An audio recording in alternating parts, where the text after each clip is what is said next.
اسلامی سال کا پہلا مہینہ محرم شریف ہے اور آخری مہینہ ذی الحج ہے۔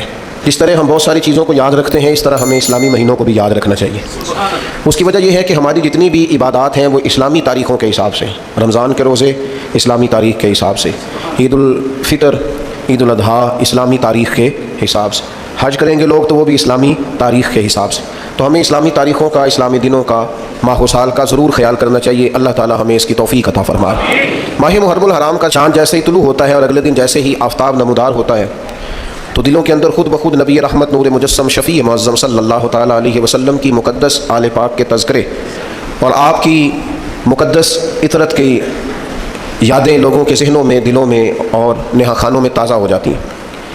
فطرتی تقاضا یہ ہوتا ہے کہ جب محبوب سے کامل محبت ہونا تو محبوب کی ہر چیز سے محبت ہو جاتی ہے۔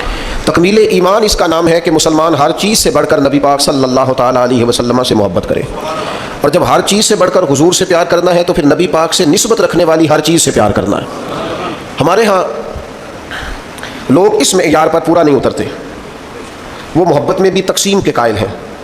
حضور علیہ الصلوۃ والسلام کی نسبت رکھنے والی ہر چیز سے پیار کرنا، چونکہ حضور سے جو پیار ہے، تو جتنی بھی چیزیں، جتنی بھی نسبتیں حضور کے ساتھ جڑیں گی وہ قابل احترام نہیں، وہ قابل محبت بھی ہیں۔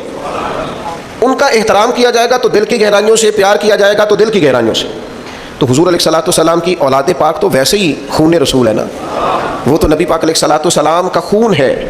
اس کا احترام وہ صرف جذباتی تقریروں میں نہیں ہونا چاہیے، ان کا پیار صرف لفظوں کے ہیر پھیر میں نہیں ہونا چاہیے۔ انسان کی کیفیات، اس کے دل کے اندر بسنے والی خواہشات اور اس کی روح کی گہرائیوں تک جو چیز اتری ہوئی ہو وہ رسول پاک کی اولاد پاک کا پیار ہے، اور پھر وہ ہمہ پہلو ہو، صرف ایک زاویہ نگاہ سے نہ ہو۔ چونکہ حضور کی ہر نسبت سے پیار کرنا ہے تو جس طرح نبی پاک کی اولاد سے پیار کرنا ہے نا، اسی طرح پھر حضور کے اصحاب سے بھی پیار کرنا ہے۔ نبی پاک علیہ السلام کی بارگاہ عالی مرتبت میں جن لوگوں نے وقت گزارا، جنہوں نے حضور کے اشارہ ابرو پر جانیں قربان کی، جن لوگوں نے نبی پاک علیہ الصلوۃ والسلام کے ساتھ مل کر دین کی تبلیغ کی اور جد و جہد کی اور عملی طور پر نفاذ دین میں اپنا کردار ادا کیا، ان لوگوں سے محبت کرنا، ان سے پیار کرنا اور ان کے لیے اپنے دل کے اندر عقیدت کے جذبات رکھنا یہ بھی ضروری ہے۔ یہ جو آج کل ہمارے ہاں محافل ہوتی ہیں نا، مجالس ہوتی ہیں دینی، ان دینی محفلوں میں بھی بہت سارے لوگوں کا مقصود جو ہوتا ہے وہ تبلیغ دین نہیں ہوتا الا ماشاءاللہ۔ یہ تھوڑی سی کڑوی گولیاں ہیں، اسے ضرور استعمال کیجیے گا، فائدہ ہوگا انشاءاللہ تعالی، فائدہ ہوگا۔ بہت سارے لوگوں کا مقصود تبلیغ نہیں، اگر تبلیغ مقصود ہونا تو پھر داد کی ضرورت ہی نہیں۔ لیکن اسٹیج پر محفل میں کھڑا ہوا ہر شخص اسٹیج پر داد چاہتا ہے، وہ چاہتا ہے میں ایسی انوکھی بات کروں کہ لوگ واہ واہ کریں۔ آپ کوئی انوکھی بات نہ کریں، آپ انوکھی بات کرتے کرتے دین کی بہت ساری چیزوں کے بارے میں غلط رائے دے جاتے ہیں۔ آپ نقطہ بیان کرتے کرتے بعض اوقات وہاں چلے جاتے ہیں کہ جہاں دین کی بات حدوں کو آپ کراس کرتے ہیں۔ آپ داد نہ لیں، کوئی ضروری ہے قوم سے داد لیں؟ قوم سے داد لینا ضروری نہیں، اللہ سے اس کی رضا لینا ضروری ہے۔ میں ایک جگہ پہ تقریر کے لیے چلا گیا تو وہاں ایک صاحب نے بڑے جذباتی اور والہانہ انداز میں ہمارا استقبال کیا، تو استقبال کرتے مجھے کہنے لگے پیر صاحب آج انج دی تقریر کرو کہ بندے راضی ہو جان۔ میں نے آخیا نہ بھائی، میں تو وہ کرنی ہے جن اللہ راضی ہو جائے، بندے شندے راضی کرنا مشکل کام ہے، یہاں پر رہنے دے، وہ کریں گے جس سے اللہ راضی ہو۔ ہم نے نا یہ جو مزاج پیدا کیا ہے نا، اس مزاج کو بدلنے کی ضرورت ہے۔ اس لیے یہ سخت جملہ ہے، مہربانی کرنا اگر کسی کو محسوس ہو کہ میں نے سخت بات کی ہے تو آپ درگزر کریں گے، پر میں نے کہنی ضرور ہے، یہ میری زبردستی ہے۔ اسٹیج پر بہت سارے لوگ اب واعظ و نصیحت کے لیے، تقریر کے لیے چڑھے ہوئے ہیں، اور وہ صرف اسٹیج پر نہیں رہے، اب وہ سوشل میڈیا کے ذریعے عام ہے۔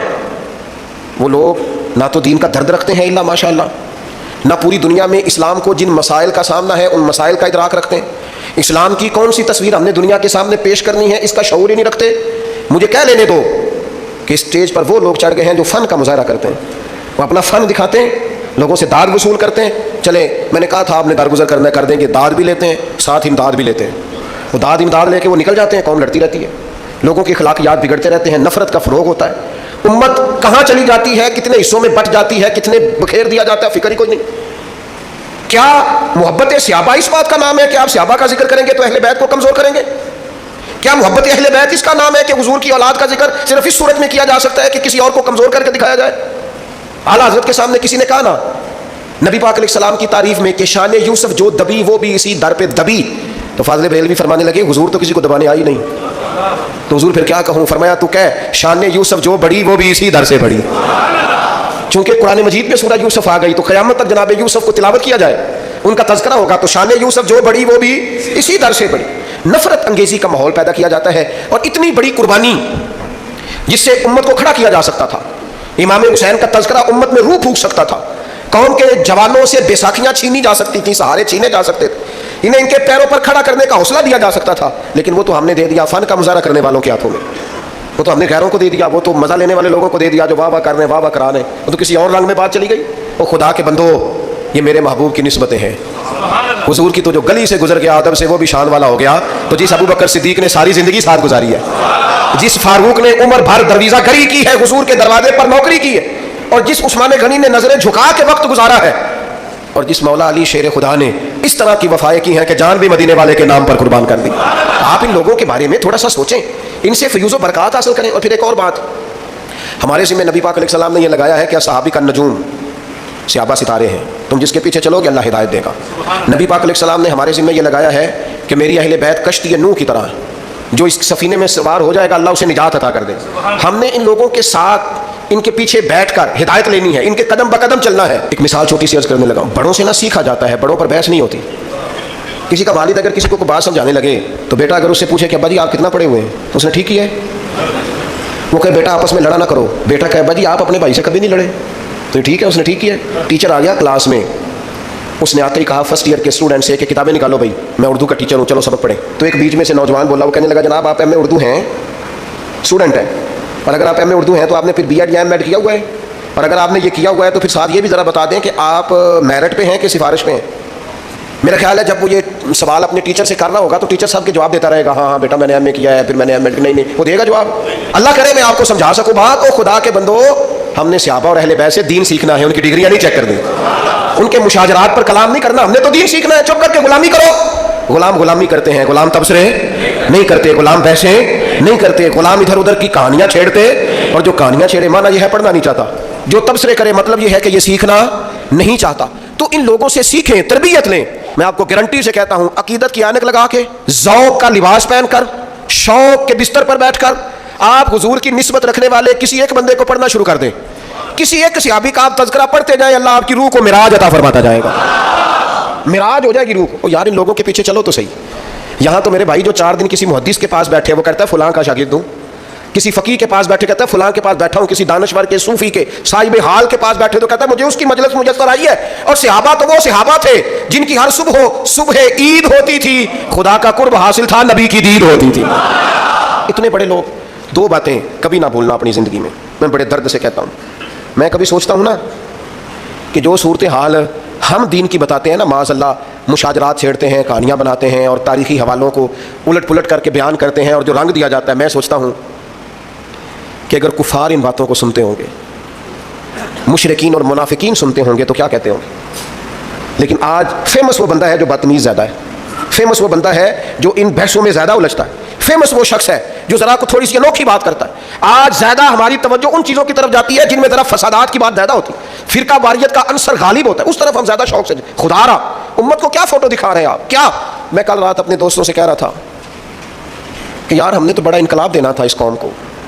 محرم شریف آتا ہے تو بحث شروع ہو جاتی ہے, امام حسین کے نام کا لنگر پکانا چاہیے, نہیں پکانا چاہیے, محفل کرنی چاہیے کہ نہیں کرنی چاہیے, وہ شہید ہوئے تھے تو مانا کیا تھا, تو کیا بحث میں گزر جاتا ہے سارا مہینہ لڑائی میں. سفر آتا ہے, اولیاء اللہ کا ذکر شروع ہوتا ہے تو لوگ شروع ہو جاتے ہیں, داتا صاحب نہیں کہنا چاہیے, غریب نواز نہیں کہنا چاہیے, فلاں کو یہ نہیں کہنا چاہیے. الجھ گئے. وہ کہتے کیا تھے, پیغام کیا تھا, بتانے کیا آئے تھے, اس میں سارا وقت بیت جاتا ہے. کم از کم جب سے ہم نے شعور سنبھالا ہے, میلاد شریف آیا نہیں اور بحث شروع ہوئی نہیں, کرنا چاہیے کہ نہیں کرنا چاہیے, یہ کیا جا سکتا ہے تو حدود کیا ہیں, قیود کیا ہیں, شرائط کیا ہیں, اس کی اصل کیا ہے, ان کو کن اصولوں کے تحت پرکھ کر کن جزیات کے تحت جائز کر, بحث ہی بحث ہے. کیا دین فقط بحث کے لیے آیا دنیا میں, کیا صرف بحث کریں گے. میں نے شاید پہلے بھی آپ کو بتایا ہو, کبھی کبھی یوں لگتا ہے کہ سادے بندے بڑے اچھے تھے, کبھی کبھی یوں لگتا ہے جن کو زیادہ پڑھنا نہیں نہ آتا تھا وہ سمجھ ذرا جلدی گئے تھے. میری والدہ صاحبہ 10 محرم کو مجھے کہتی ہیں جا میں نے ٹوٹیاں لے آ کے دے, میں امام حسین علی کھیر ٹوٹیاں وہ تقسیم کرنی ہے. تو سائیکل چلا کے کوئی 3-3.5 کلومیٹر جانا پڑتا تھا. تو آپ کو پتہ ہے بچپن میں بندہ جان بھی چھڑاتا ہے. تو پھر میں تھوڑا سا مولوی بھی تھا, مدرسے بھی پڑھتا تھا, تو مولوی مسئلہ نہ دسے تاں بھی انہوں بات ہضمی ہو جاتی. تو وہ میں نے اماں جی کو یہ کہا, میں نے کہا اماں جی میں پوچھیا استاداں نوں ختم پرات بھی ہو جاتا ہے, جیڑی ہانڈی پکائیے کھیر وہ بھی ختم, یہ جس برتن میں آپ نے بنایا اسی میں ختم دلائیں, اور گھر میں جو برتن ہے نا وہ آپ اسی میں تقسیم کر دیں. تو یہ کوئی ٹوٹیاں کو فرض ہے, ساتھ کچھ جوز ہے ختم شریف کا, ہو گیا بس ٹھیک ہے تقسیم کریں. تو میری والدہ صاحبہ مجھے کہتی تو ایٹا مولوی میں نے مسئلے نہ 10 ٹوٹیاں لے آ کے دے, تو 10 جانا ہی کہ کسی اور کو کلا جلدی بول. تو تو اب وہ مطلب ماحول بھی ایسا ہوتا تھا کہ وہ سائیکل نکالتے چلے جاتے. تو ایک دن بڑی گرمی تھی شدید, اور میں بڑا ہی مشکل گیا, ڈاڈا اوکھا ہو گیا میرے لیے وہ پینڈا. وہ لے کے آیا میں ٹوٹیاں لا کے میں نے بڑے غصے سے رکھی, حالانکہ 10 روپے انعام بھی ملا جانے آنے کا, اور رکھ کے میں اما جی نے آخیا میں کیا مینوں 10 سے چھڑو, آخر کہڑا مفتی دس گیا ٹوٹیاں والی گل جو آپ اس قدر زیادہ اس پر بزد ہیں. تو والدہ صاحب فرمان لگے پتر خصوصیت کوئی بھی نہیں, بس نہ یہ نیاز دئی دی حضور دی اولاد دے نا تے دل نہیں کرتا کہ نبی پاک دی اولاد دے نا تے کسی نو کھیر دئیے تے پانڈا واپس منگیے. بس ان کے نام پر جو دے دیا سو دے دیا, ختم ہو گئی بات. برتن بھی واپس لینے کو جی چاہتا, بھائی اتنا سا فلسفہ ہے. اتنی جب انہوں نے بات بتائی نا, آپ یقین کریں میری روح تازہ ہو گئی. طبیعت سمجھ میں آ گئی کہ یہ تو عقیدت کا ایک قصہ ہے, یہ تو پیار کی بولی ہے. اس لہجے کے اندر, اس سادگی کے اندر تو حسن ہے. تو میرے عزیز ہم نے تو عقیدت کرنی ہے, اور کس طرح کی عقیدت, کس طرح کا پیار. حضرت ابوبکر صدیق امیر المومنین ہے, اور شان یہ ہے کہ اس ممبر پر بیٹھتے ہیں جس پر مدینے والے محبوب بیٹھا کرتے ہیں, اور ان کی عظمت یہ ہے کہ انہیں مصلی پر کھڑا خود رسول کریم نے فرمایا ہے, اور ہزاروں صحابہ ان کے اقتداء میں نماز پڑھتے ہیں. لیکن ابوبکر صدیق نماز پڑھا کے باہر نکلے, مسجد نبی کے کونے پہ امام حسن کھیل رہے.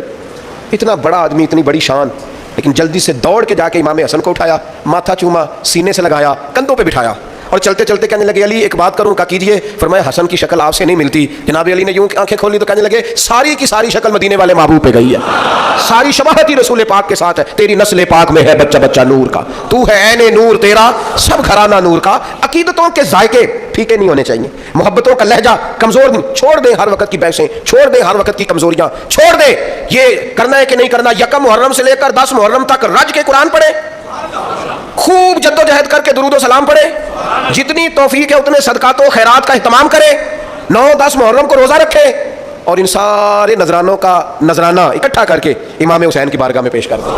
اور 10 محرم کو ذرا ذوق سے امام علی مقام کی منقبت سنیں, ان کی تعریف سنیں, ان کے فضائل سنیں, ان کے نانا کریم کی نعت سنیں, دین کی باتیں سنیں, اپنا لہجہ سلجھا ستھرا پاکیزہ اور شستہ رکھیں, الٹی الٹی باتوں سے, بکھری بکھری باتوں سے, نفرت انگیز کہانیوں سے اپنے آپ کو بچائیں, اور سیدھا سیدھا حسین پاک سے فیض حاصل کریں. یاد رکھنا جس گھر میں میرے محبوب کی اولاد کا تذکرہ ہوتا ہے, اللہ اس گھر میں بسنے والوں کی اولاد پر بھی فضل فرمایا کرے. لہٰذا اس الجھاؤ سے اپنے آپ. اور دوسری بات یہ ہے, بے ادب لوگ جو ہوتے ہیں نا, بے ادب لوگ وہ معاشرے میں نحوست پیدا کرتے ہیں. بے ادبی تکلیف دہ ہوتی ہے جس حال میں بھی ہو, بے ادبی اذیت ناک ہوتی ہے.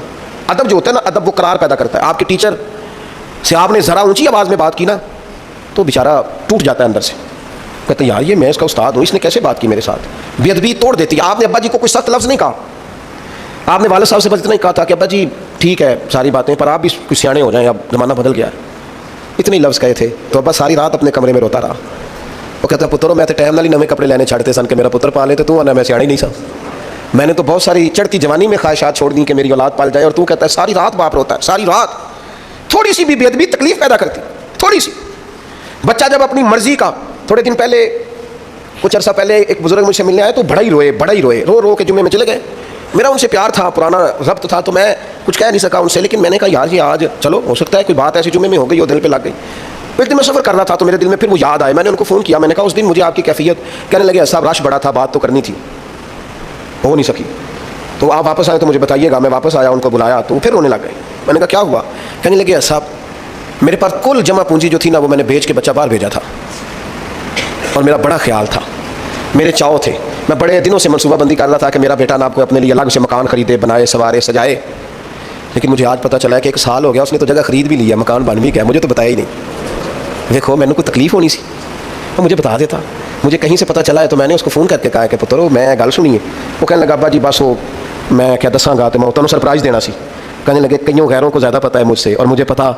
کہنے لگے ٹوٹ گیا ہوں, سمجھ نہیں آتی کہاں جاؤں, کوئی بات بھی بڑی نہیں, میں تو خود راضی تھا, میں نے خود اسے کئی دفعہ کہا بھی تھا کہ پتر تھوڑی سی بھی بے ادبی تکلیف پیدا کرتی ہے, اور آپ صرف اتنا کہہ دیں والد صاحب سے کہ ابا جی جنج کہو گے کر لیں گے, آپ جیسے کہیں گے ویسے.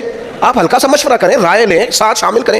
ادب حسن پیدا کرتا ہے. بے ادبی, آپ آ رہے تھے بڑی بازاروں میں بیٹھ کے اپنے گاؤں, اور آپ کا ٹیچر جو تھا میٹرک پی ٹی سی جس نے پرائمری میں پڑھایا تھا وہ سائیکل پہ نکل رہا ہے آپ کے گاؤں سے باہر, اور رستے میں ملاقات ہو گئی. آپ جب پجاروں سے نیچے اترے, استاد جی کو سلوٹ کیا, اور کہا استاد جی یہ سائیکل جہاں کھڑا کریں میں گاڑی پہ چھوڑ کے آتا ہوں. استاد جی نے جانا سائیکل پہ ہی ہے, لیکن دعائیں بڑی دینی ہے, پتر اللہ تینوں اور رتبہ دے اور بلندی دے. لیکن دوبارہ جب استاد سائیکل پہ بیٹھتا ہے تو اسے محسوس ہوتا ہے میرا سائیکل پجاروں سے مہنگا ہے, اس لیے کہ پجاروں والا تو اتر کے سلوٹ کر رہا ہے. یہ جو ادب ہوتا ہے نا, ادب یہ حسن پیدا کرتا ہے. یہ جو بے ادبی ہوتی ہے یہ تکلیف پیدا کرتی ہے. یاد رکھنا زندگی میں مر جانا پر کسی صحابی کا یا حضور کی اولاد پاک میں سے کسی کی بے ادبی نہ کرنا, کسی شخص کے بارے میں اپنے لفظوں کو کمزور نہ کرنا. یہ معمولی لوگ نہیں ہیں, یہ وہ لوگ ہیں جنہیں اللہ نے محبوب کی غلامی کے لیے چنا ہے. خدا را کبھی اس طرف نہ جانا. بے ادبی تکلیف پیدا کرتی, بے ادبی اذیت پیدا کرتی, بے ادبی خوفناک صورتحال اختیار کر جاتی. ادب کے دائرے کے اندر رہنا, ادب کے دائرے میں بے ادبوں سے اور بے ادبوں کی باتوں سے بچنا, بچ جانا ان سارے لوگوں سے جو بے ادبیاں کرتے ہیں اور چیزوں کو نکال نکال کے لاتے ہیں. خدا را مجھے بتاؤ نا کتنے لوگوں نے دشمنی کی میرے نبی پاک سے, معاذ اللہ, یہودیوں نے, نصارہ نے, مشرکین نے. حضور نے کبھی کسی کا عیب اچھالا؟ کیسے مسلمان ہیں؟ کیا انداز زندگی ہے؟ تیری تقریر ہی مکمل نہیں ہوتی جب تک تو بڑے لوگوں کی توہین نہ کرے. تجھے مزہ ہی نہیں آتا گفتگو کرنے کا جب تک سینکڑوں لوگوں کی پگڑیاں نہ اچھالے. کون سا دین تو دنیا کے سامنے پیش کر رہا ہے کہ جب تک تو بہت سارے لوگوں کو رسوا نہ کر دے تیری گفتگو ہی مکمل نہیں ہوتی؟ یاد رکھنا یہ دین وہ ہے جس میں تو کہا جاتا ہے کہ دروازہ رسول پہ آؤ نا تو ذرا لفظوں کا چناؤ کر کے آؤ. لا تقولوا رائنا وقولوا انظرنا, رائنا نہ کہنا, انظرنا کہنا. لفظوں کا چناؤ. ولا ترفعوا اصواتکم فوق صوت النبی, دیکھنا اپنی آواز کا والیوم چیک کرنا. محبوب کی آواز سے تمہاری آواز اونچی نہ ہونے پائے. اے پائے نظر ہوش میں آ, یہ قوے نبی ہے. آنکھوں سے بھی چلنا یہاں بے ادبی ہے. دائرہ ادب, ادب حسن ہے, ادب وقار ہے, ادب شائستگی ہے, کبھی بے ادب نہ ہونا. اور اپنی زندگی میں ایک تیسری بات, اہل بیت نبوت کی محبت. ادھر دیکھو میری طرف, قرآن مجید میں رب فرماتا ہے قل لا اسألکم علیہ اجرا الا المودۃ فی القربى. محبوب علیہ الصلوۃ والسلام آپ اپنے غلاموں سے فرما دیں کہ میں تبلیغ دین پر تم سے کوئی اجر نہیں مانگتا, ہاں میرے قریبیوں سے پیار کرتے رہنا. صدر الافاضل, بدر المماثل, خلیفہ اعلیٰ حضرت مولانا سید نعیم الدین صاحب مراد آبادی اس خزائن العرفان میں لکھتے ہیں, فرماتے ہیں حضور کی اولاد کی محبت دین کے فرائض میں سے ہے. یہ میرے امام نے لکھا ہے. حضور کی نہ سنت کہا نہ واجب کہا, فرمایا رسول پاک کی اولاد پاک کی محبت فرائض دین میں سے ہے. اور ان لفظوں پر تو واری ہو جانے کو دل کرتا ہے. حضور فرمانے لگے یہ حسن اور حسین ہے, جس نے ان سے محبت کی اس نے مجھ سے محبت کی, اور فرمایا جس نے ان سے بغض رکھا اس نے مجھ سے بغض رکھا. ان کی محبت میری محبت ہے, ان سے عداوت مجھ سے عداوت ہے. اپنے انداز کو پیار والا بنائے, آپ کی طبیعت سے ان کا پیار چھلکے, یعنی ظاہر ہو کہ آپ ان سے محبت کرتے ہیں. وہ آپ نے دے دیا ایسے لوگوں کے ذمے جن کا یہ کاروبار ہے, جو تجارت کرتے ہیں ان ناموں پر, جو پیسہ کماتے ہیں. مجھے کیا لینے دو, محرم آیا تو کچھ لوگوں کا سیزن آیا, پھر ربیع الاول آئے گا تو کچھ لوگوں کا سیزن آئے گا. یہ سیزن ہے, وہ قربانیاں دے گئے اور تم سودے کرتے پھرتے ہو. یہ تم نے ریٹ ڈالا ہے, تمہیں خیال نہیں آتا تذکرہ کس کا ہے, اور تم باتیں کیا کرتے ہو. یہاں تم ان کی قربانیوں کا ذکر کر رہے ہوتے ہو اور اسٹیج کے پیچھے تم پیسوں کی گنتی کر رہے ہوتے ہو. یہ معیار بنایا تم نے. کیا کہا تھا قرآن مجید نے کہ میری آیتیں سستے داموں نہ بیچ ڈالنا, اور تم نے سودا بھی کیا تو کیا کیا. پر مصیبت اور بھی ہے نا ایک, آج ہمارے زمانے کی ایک بہت بڑا مسئلہ یہ بھی ہے. وہ کہتے ہیں پیر صاحب اگر پیسے نہیں لیتے تو روٹی کیوں کھاتے ہیں؟ یہ بھی بتاؤ, یہ روٹی کیسے کھاتے ہیں؟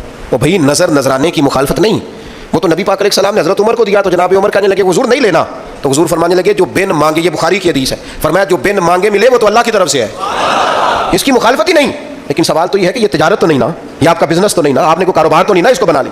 آپ جو ریٹ کرتے پھرتے ہیں یہ کیا معیار اور کیا اسٹیٹس آپ نے بنایا؟ بہت بڑا بزنس مین اتنا مال نہیں کماتا جتنا تم کماتے, اور تم نے سیزن بنا لیا ہے. اور قوم بھی پسند کرتی ہے, بندہ فیمس ہونا چاہیے, بندہ کو تھوڑا سا نا مشہور ہونا. میں اپنے بارے میں 100 دفعہ کہہ چکا ہوں کہ دین کا کوئی چھوٹا سا نوکر سمجھ کے کبھی دعوت دے لیا کرو, مشہور آدمی سمجھ کے نہ بلایا کرو. اس میں مزہ نہیں, اس میں مزہ نہیں. نام کوئی برانڈ ہے, نہ کوئی ایسی چیز ہے جسے دکھا کے ماحول اور طرح کا بنایا جائے. آپ مہربانی فرمائیں محرم شریف میں کسی بھی موقع میں جب آپ ان پاکان امت کا ذکر کریں تو احترام کے جذبے, عقیدت کے لہجے, آپ کے مزاج کے اندر خوبصورتی, ان لوگوں سے قلبی وابستگیاں. اور سب سے اہم اور سب سے ضروری چیز یہ ہے کہ ہم نے سیکھا کیا ان لوگوں سے, ہم نے ان سے لیا کیا. وہ خاص بات جو ہم نے ان سے لینی ہے اور سیکھنی ہے اس پر ضرور توجہ کریں. امام حسین کی زندگی کا سب سے بڑا درس کہ جب آپ حق کے لیے کھڑے ہوں تو بلیک میل نہیں ہونا. بچے ساتھ تھے نا امام حسین کے, شہید ہو گئے نا امام علی مقام کے سامنے. سب سے زیادہ بلیک میلنگ یہی ہوتی ہے نا, تیرے بچے ہیں. لیکن امام حسین نے فرمایا جب معاملہ حق کا ہو تو پھر حق دیکھا جاتا ہے, اولاد نہیں دیکھی جاتی. سب سے بڑا معاملہ یہی ہوتا ہے نا کہ ہم بھوکا پیاسا رکھیں گے تو فرمایا رکھ لو, جب معاملہ حق کا ہو تو پھر بھوک پیاس نہیں دیکھی جاتی. اور سب سے زیادہ حد کیا کر سکتا ہے, کوئی مار ہی دے گا نا, شہید ہی کر دے گا, اس سے زیادہ کیا ہو سکتا ہے. تو امام حسین نے کہا جان جائے گی پر حق کا ساتھ نہیں چھوڑا جائے گا. یہ جو چھوٹی چھوٹی باتوں پہ مسلمان ڈپریشن, ٹینشن, پریشانی, میں کہتا ہوں جو بندہ امام علی مقام کی سیرت صحیح طریقے سے پڑھ لینا اور فکر حسین کو سمجھ لے, زندگی میں لفظ ٹینشن اس کی زبان پہ آ نہیں سکتا, لفظ پریشانی سوال ہی پیدا نہیں ہوتا. اس لیے کہ جتنی کوئی پریشانیاں آ سکتی تھی نا وہ ساری امام علی مقام پہ آئیں, لیکن امام نے کسی پریشانی کو پریشانی سمجھا, انہوں نے اللہ کی رضا کی طرف توجہ رکھی. تو اس کو جب ہم سمجھ جائیں گے تو ماحول کچھ اور طرح کا ہو جائے گا. اللہ تعالیٰ مجھے اور آپ کو عمل کی توفیق دے.